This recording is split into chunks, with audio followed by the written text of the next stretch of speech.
जय हिंद दोस्तों, आपके लिए बहुत बड़ी खुशखबरी। इसरो लेकर आया है एक सुनहरा मौका जिसमें बहुत सारे पदों की वैकेंसी है। आप एक जॉब आराम से पा सकते हैं।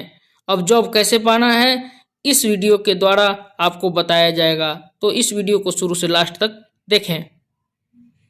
इसरो जिसका हम फॉर्म भरने जा रहे हैं उसके बारे में थोड़ी बेसिक जानकारी कर ले। कौन सा डिपार्टमेंट है इसरो? यानी इंडियन स्पेस रिसर्च ऑर्गेनाइजेशन, जिसका हिंदी अर्थ होता है भारतीय अंतरिक्ष अनुसंधान संगठन। जिसका इसरो का कार्य क्या है? इसरो भारत की सबसे बड़ी स्पेस एजेंसी है जो राष्ट्रीय स्तर पर अंतरिक्ष संसाधनों की देखरेख और उनके रखरखाव का ध्यान रखती है। साथ ही अंतरिक्ष संबंधी नई और बड़ी बड़ी खोजों से भारत का नाम अंतर्राष्ट्रीय पटल पर रोशन करती आई है। इसका मुख्य कार्यालय बेंगलुरु में है और यह स्पेस सेंटर में होने वाले कार्य का रिपोर्ट सीधे प्रधानमंत्री को देता है। इसकी स्थापना 15 अगस्त 1969 को की गई थी।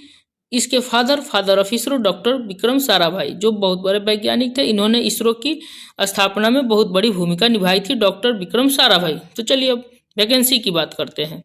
वैकेंसी असिस्टेंट की वैकेंसी है जिसका पोस्ट नंबर 1 है, जिसका वैकेंसी है टोटल 413 अब इसमें जोन वाइज है। अहमदाबाद में 30, बेंगलुरु में 151, हसन में 17, हैदराबाद में 41, श्रीहरिकोटा में 69, तिरुवनंतपुरम में 105, टोटल 413 413 वैकेंसी असिस्टेंट का है। इसके आगे post number 2 junior personal assistant. Junior personal assistant का जोन वाइज देखते हैं तो जोन वाइज अहमदाबाद में 6, बेंगलुरु में 70, हसन में 1, हैदराबाद में 18, श्रीहरिकोटा में 29, तिरुवनंतपुरम में 52, न्यू दिल्ली में 2, टोटल 178। जूनियर पर्सनल असिस्टेंट की total vacancy 178। Post number 3 upper division clerk यानी यूडीसी। यूडीसी की केवल बेंगलुरु में वैकेंसी है, टोटल वैकेंसी 2। यूडीसी की टोटल वैकेंसी 2 बेंगलुरु में। पोस्ट नंबर 4 स्टेनोग्राफर्स बेंगलुरु में 15 वैकेंसी स्टेनोग्राफर की है, पोस्ट नंबर 4। चलिए आगे देखते हैं post number 5। Post number 5 assistant for filling up at autonomous institute under department of space.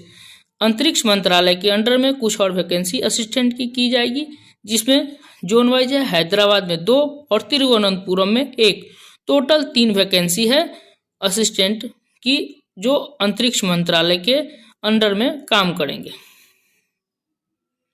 Post number 6 junior personal assistant for filling up at autonomous institute under department of space.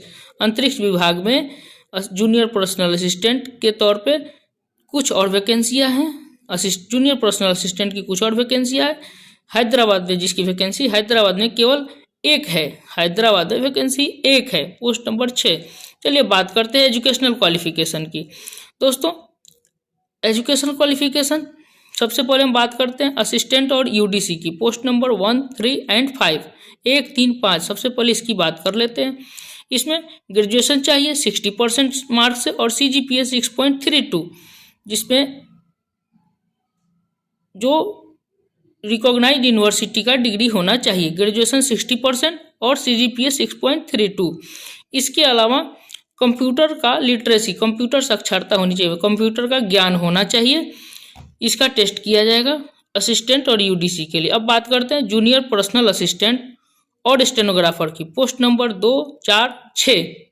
इसमें भी same degree रखा गया है। Graduation 60% होना चाहिए और CGPA 6.32, दोनों में से कोई एक डिग्री चलेगा यहाँ पे, और ये भी किसी रिकॉग्नाइज्ड यूनिवर्सिटी से डिग्री होना चाहिए। ग्रेजुएशन का 60% या CGPA देखेंगे तो CGPA 6.32%। ठीक है दोस्तों, आगे चलते हैं। जूनियर पर्सनल असिस्टेंट और स्टेनोग्राफर में के लिए आपको जो है सो डिप्लोमा का भी डिग्री हो, कमर्शियल या सेक्रेटेरियल का, उसमें भी 60% मार्क्स और CGPA 6.32 ये भी चलेगा। यदि ग्रेजुएशन नहीं है तो कमर्शियल या सेक्रेटेरियल से डिप्लोमा होना चाहिए। इसमें भी कंप्यूटर का टेस्ट होगा, और जूनियर पर्सनल असिस्टेंट एवं स्टेनो के लिए शॉर्ट हैंड टेस्ट का टेस्ट होगा। Stenographer test, short hand test होगा।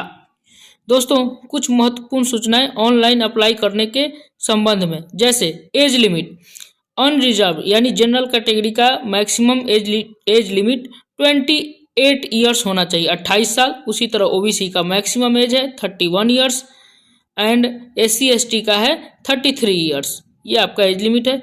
लास्ट डेट अप्लाई का है 9 जनवरी 2023। 9 जनवरी 2023 लास्ट डेट है, या 20 दिसंबर से अप्लाई ऑनलाइन शुरू हो चुका है। इसमें केवल इंडियंस ही अप्लाई कर सकते हैं, फॉरेन नहीं करेंगे। इसका फ़ी जो है ऑनलाइन मोड में या ऑफलाइन मोड में 100 रुपये रखा गया, 100 रुपये फ़ी केवल देना है। इसे ऑनलाइन भी पे कर सकते हैं या SBI स्टेट बैंक के द्वारा चालान के माध्यम से ऑफलाइन भी पे कर सकते हैं। ज़्यादा आपको सहूलियत होगा ऑनलाइन करने से। ऑनलाइन किसी भी बैंक के द्वारा हो सकता है, ऑफलाइन स्टेट बैंक के पास चालान लेकर जाना पड़ेगा। फ़ोटो और सिग्नेचर जो होगा उसमें JPG फॉर्मेट पे फ़ोटो और सिग्नेचर लोड करना है। इसके अलावा फ़ोटो और सिग्नेचर के अलावा कोई भी डॉक्यूमेंट्स लोड नहीं किया जाएगा। हाँ, जब उनको ज़रूरत होगा तो बाद में आपसे मांगेंगे। क्या क्या मांग सकते हैं? एजुकेशनल क्वालिफिकेशन का मांग सकते हैं, एज कैटेगरी का मांग सकते हैं और NOC मांग सकते हैं। तो ये आप अपने पास रेडी हालत में रखें, जब आपसे मांगा जाएगा तो आप इसे प्रोड्यूस करना, अदरवाइज इसे अपलोड नहीं करना है। एग्जामिनेशन प्रोसीजर क्या है? सबसे पहले आपका रिटन टेस्ट होगा 2 घंटे का, 120 मिनट। उसके बाद कंप्यूटर लिटरेसी टेस्ट होगा। फिर थर्ड फेज में है स्किल टेस्ट होगा फॉर पोस्ट ऑफ कौन सा 246 नंबर का जो पोस्ट है, जो जूनियर पर्सनल असिस्टेंट और स्टेनोग्राफर का पोस्ट है, उसमें स्किल टेस्ट में स्टेनो टेस्ट किया जाएगा। इसमें स्टेनो टेस्ट में अनरिजर्व के लिए 10% गलती माफ़ है और रिजर्व कैटेगरी के लिए 12% मिस्टेक माफ़ है। इसे आप अपने एप्लीकेशन का लेटेस्ट स्टेटस जो आपने अप्लाई किया है, इसका लेटेस्ट स्टेटस आप www.isro.gov.in पर देख सकते हैं। तो इसे वॉच करते रहें। जो भी महत्वपूर्ण गाइडलाइन होगा, जो निर्देश होगा, इसे टाइम टू टाइम इसरो अपने वेबसाइट पे, ऑफिशियल वेबसाइट पे अपलोड करते रहेगा। इसे देखते रहें www.isro.gov.in। यदि आपको कोई क्यूरी है या आपको कुछ ज़्यादा दिक्कत हो रही इस संबंध में, तो आप इसरो को मेल भी कर सकते हैं। मेल ID है rmt-icrb@isro.gov.in। दोबारा सुने, rmt-icrb@isro.gov.in। दोस्तों एग्जाम जिस दिन रिटन टेस्ट होगा उसके ठीक तीसरे दिन जो है सो 3 वर्किंग डेज के अंडर में आपका आंसर की इसरो के वेबसाइट पर अपलोड कर दिया जाएगा और आप इसे अपना चेक कर सकते हैं कि आपने कितना स्कोरिंग किया। अब इसमें फैसिलिटी की बात करते हैं। जब आपका जॉब होगा तो क्या क्या फैसिलिटियां मिलेंगी। दोस्तों यह लेवल 4 का जॉब है। इसमें बेसिक पे इसका 25,500 है, 25,500। इसके अलावा 25,500 बेसिक पे, इसके अलावा आपको डियरनेस अलाउंस यानी महंगाई भत्ता, house rent allowance HRA, transport allowance TPT और मेडिकल फैसिलिटीज स्वयं के लिए और आपके डिपेंडेंट के लिए भी मिलेगा। इसके अलावा LTC मिलेगा, HBA हाउस बिल्डिंग एडवांस में मिलेगा, ग्रुप इंश्योरेंस भी होगा। जो भी सेंट्रल गवर्नमेंट ऑर्डर देती है या फैसिलिटी देती है वो सभी आपको मिलेंगे। आपको इन हैंड लगभग 40,000 से 45,000 तक मिलेगा। नियर अबाउट 45,000 आपको इन हैंड फर्स्ट मंथ का सैलरी मिलेगा। इसके बाद टाइम टू टाइम आपकी सैलरी बढ़ते जाती है। जैसे साल में 2 बार DA बढ़ता है, जनवरी और जुलाई में, और 1 बार इंक्रीमेंट लगता है, तो 3 बार तो फिक्स है आपका वेतन बढ़ेगा ही बढ़ेगा। ओके दोस्तों, इस वीडियो को ज़्यादा से ज़्यादा शेयर करें ताकि जो भी ज़रूरतमंद है और उन्हें कोई गाइडलाइन नहीं मिल पा रहा हो तो इस चैनल से जुड़ जाए फटाफट। एग्जाम क्रैकिंग स्टडी सेंटर आपको एक प्लेटफॉर्म पे सभी कुछ मुहैया कराएगा। रिक्रूटमेंट से लेकर recruitment, written examination, written test, skill test, merit list, सब कुछ बताएगा। Exam cracking study centre. खुद जुड़े, दूसरे को भी जुड़वाएं। ओके दोस्तों, बाय। तब तक के लिए धन्यवाद, ऑल द बेस्ट। हमारे अगले टॉपिक का इंतजार करें।